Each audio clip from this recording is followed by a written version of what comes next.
So if you're in a situation where it's just not going well, calling time out, hey, I seem to be getting worked up and I don't like how I'm saying this. Now, let's say before you get to that point, you could even just ask for a redo. I say something in anger. Oh, you always do that. Sorry. Can I say that again? Because I didn't mean what I said. I just responded in anger. Can I redo that? Ask for a redo in the moment. People respect that. That's showing humility and vulnerability that, okay, I realized I went too far. I'm sorry.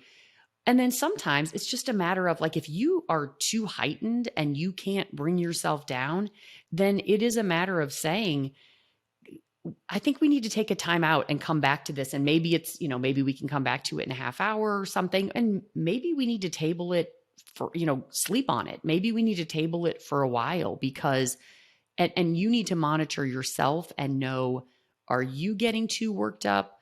Or maybe for the other person, hey, I can tell that this is really affecting you. Let's table this for a little bit and come back to it later because, I don't think we're accomplishing what we want to accomplish right now.